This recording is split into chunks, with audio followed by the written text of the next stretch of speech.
John is a member of Friends of Bowral. John has worked in senior property roles for the Department of Planning, as well as other institutions, both here and overseas. John is a qualified real estate valuer and has a Master of Business Administration. Please make John welcome.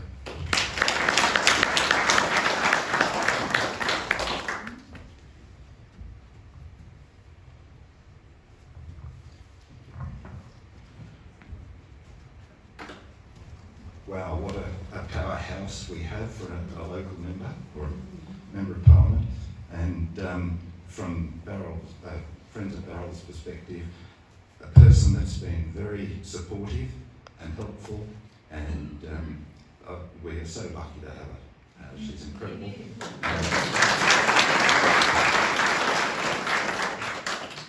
Thank you. We're lucky to have you guys, all of you. I'd like to start my presentation tonight by referring to a statement made by the Premier Chris Minns, reported in the Sydney Morning Herald on the 30th of July 2023 regarding development on floodlight land. Now, my talk tonight will focus on the flooding issues with Bowral South, because that's one of the matters that has really concerned a great number of residents in the Shire. The Premier said he is concerned about floodplain development for two reasons. First, he did not want councils offering false hope to homeowners building on uninsurable land, and second, the inevitable and astronomical cost to taxpayers when floods hit these communities. Now, Judy was able to get the Premier up here several months ago, and we had the good fortune of meeting Chris Minns. Nice guy, and he really did understand what we were talking about in terms of flooding at South Bowral. So again, another benefit of having a very motivated local member. The statement made by Chris was made at the time the Lismore floods had occurred, and to their credit, the state government has prepared a range of guidance documents for councils to use when considering developments that may be impacted by flooding. In particular, flood risk management manual and ministerial directives are particularly important for councils to consider. Friends of Bowral has had representatives at 3 of the community consultation sessions about Bowral South held by council. It's fair to say that the consistent and overwhelming comments made by residents at those meetings was about flooding. It was interesting to note that many of the community members expressing concern about the proposal were engineers, planners, architects and farmers, many of whom were long-term residents of the area. Given the extent of public concern about the proposal, Friends of Bowral undertook a review of council's investigation of the site, and this is what we found. As most of you would know, Bowral South was first suggested as a potential housing site in the Winter Caribbean Housing Strategy in 2020, along with another 5 sites in the Shire. At that time, the housing strategy was exhibited. Water New South Wales wrote to council expressing concern about Bowral South being used for housing due to the potential of flooding and water quality issues. Water New South Wales advised that in 2014, the Winter Caribbean Flood Study prepared by SMEC. Now SMEC, as you would know, is the Snowy Mountains Engineering Corporation, so very experienced groups had a look at the flooding issues in the Winter Caribbean River in 2014, and had addressed the release of water from the Winter Caribbean, and found that it was underestimated, the releases of water. So SMEC had indicated that they believed that the level of water was flowing during various flood events, and the council, Water New South Wales said they thought that that information was conservative. So that's a very important point.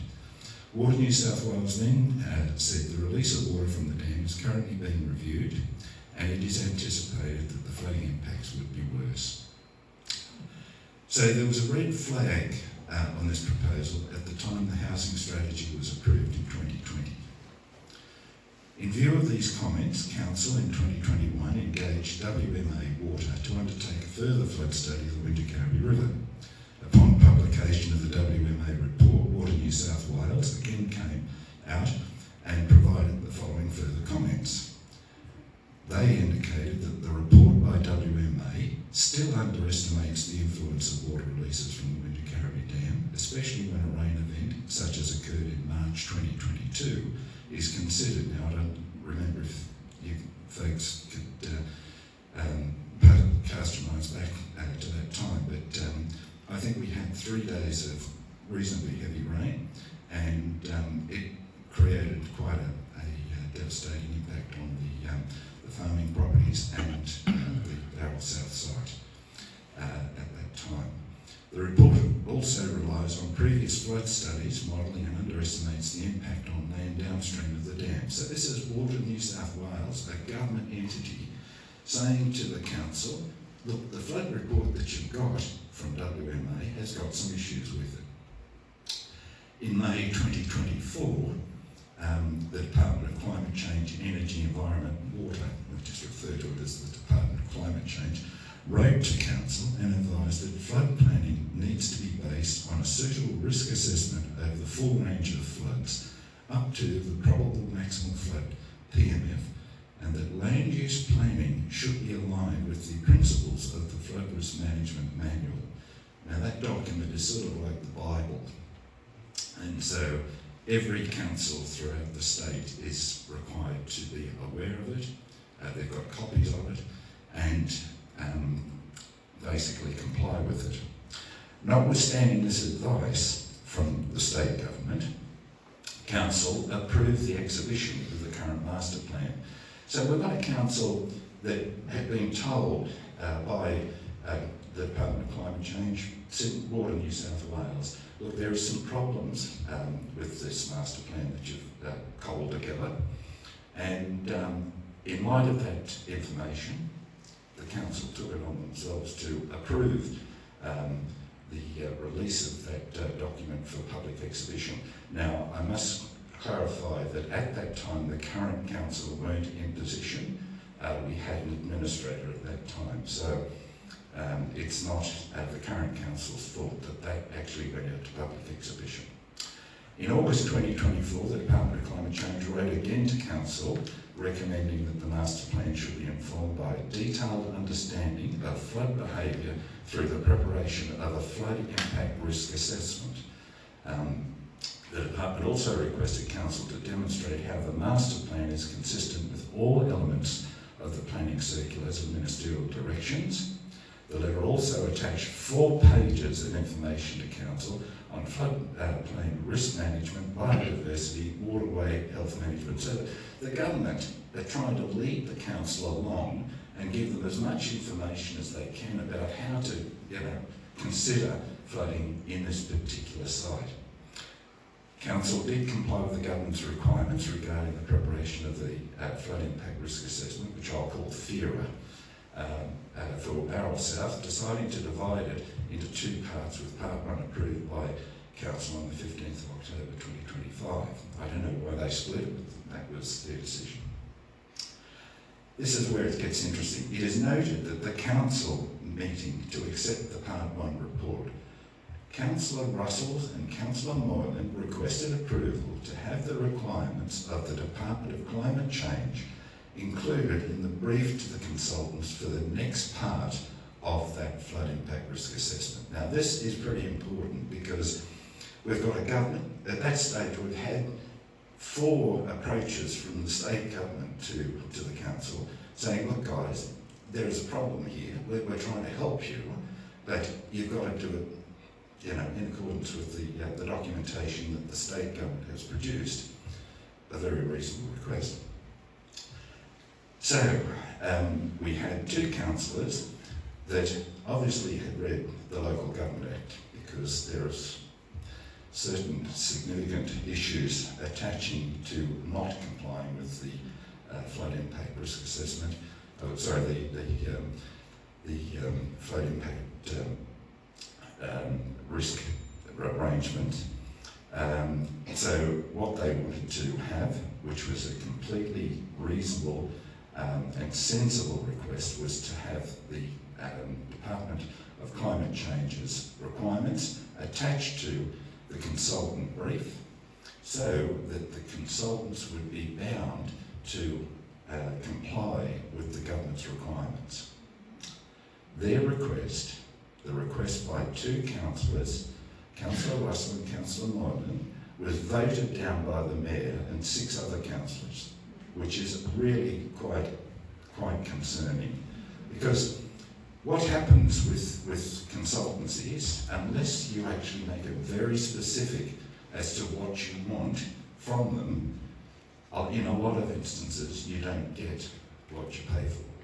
And that was what was being suggested by the two councillors, was basically to say, look, we want this information included in those reports, and the other councillors could bring themselves to support it.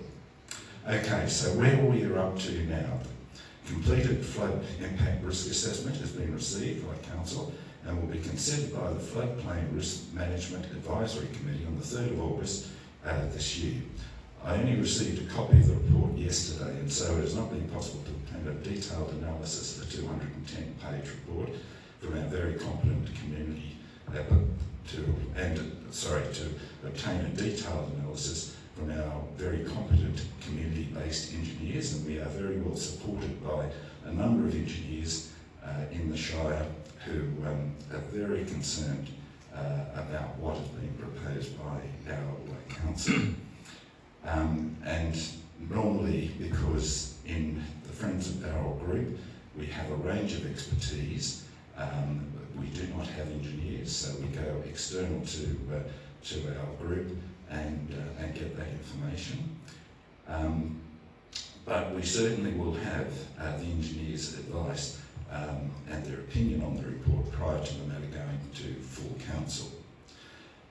A brief review of the report, though, indicates that the report was informed and received, feedback was received from Water New South Wales, Department of Climate Change and New South Wales SES. So they talk in the report about feedback, but they don't talk about compliance. Now that's semantics, you might think, but it's not really, because what we would like to see in that FERA report is, yes, there is total compliance with the requirements of the New South Wales government in relation to flood management, and that is not what it says.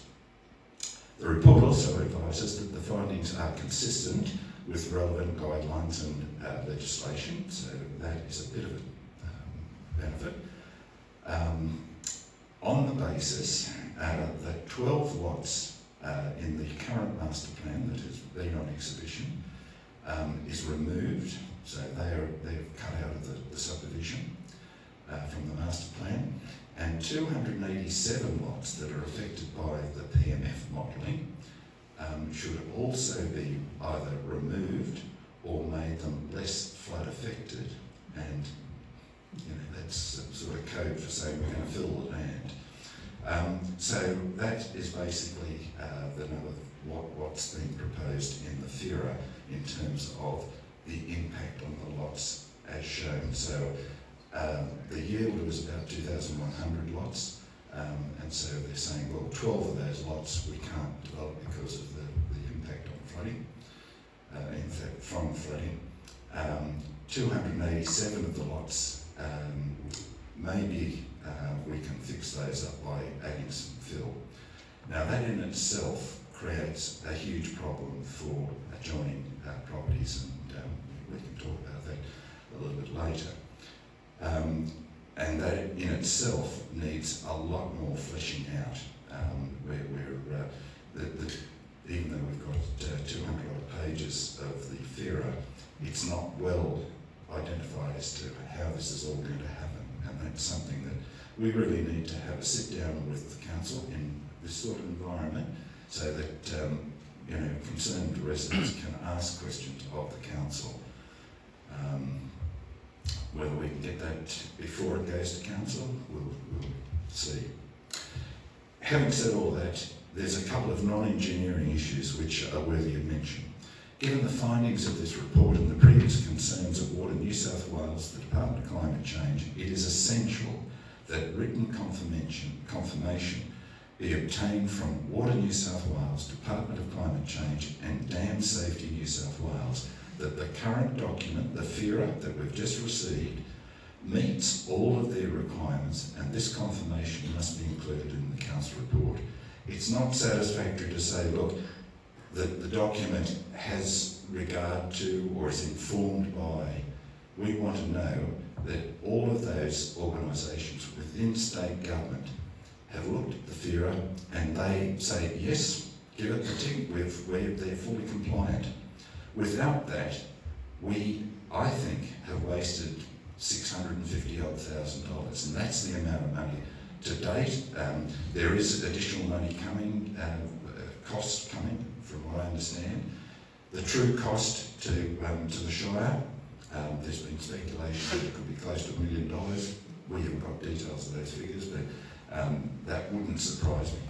But it's an extraordinary amount of money that's been spent on, reports which we know the state government are having issues with. The FIRA does not adequately address the impact of flooding associated with a dam breach and dam failure of the Winter Carry Reservoir. This is the elephant in the room. It's a big reservoir. The contents of it is close to 12,000 Olympic swimming pools, so there's a huge amount of water up there. And we know, and this is publicly available information, you can go on the website of Sydney Water, that the peat bog collapsed 12 years ago or thereabouts, and there's floating peat now in the reservoir. The big concern with that is that if the peat clogs up the spillways, then that could create a dam failure. Now, the Sydney Water has spent millions of dollars on putting in retaining wires and things of that nature to keep the peat away from the spillway, and we all hope that that's remains successful. But there is an issue with that dam, and not to take into account the possibility of overflows from the dam or a dam failure is foolhardy. And it is shown in the council's own documents as a potential risk.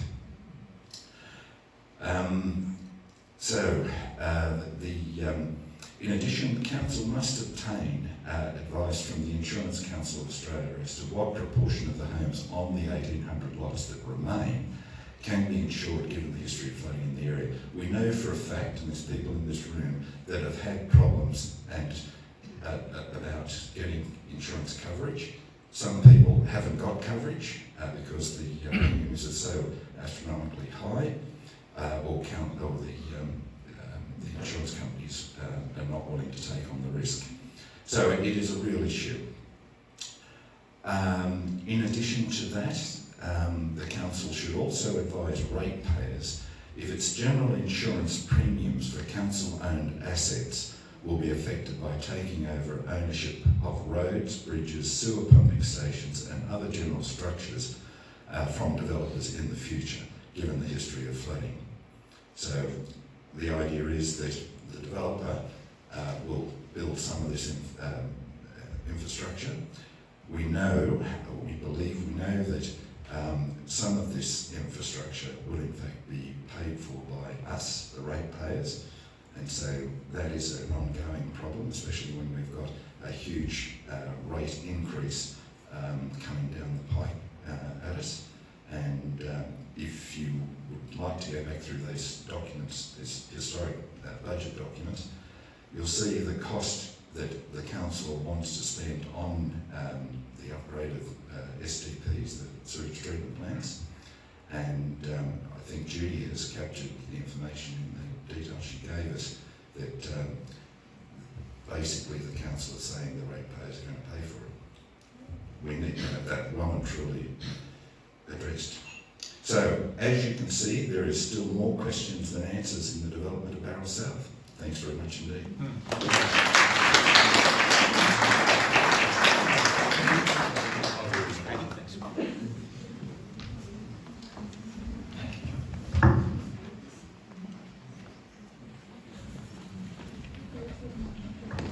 John.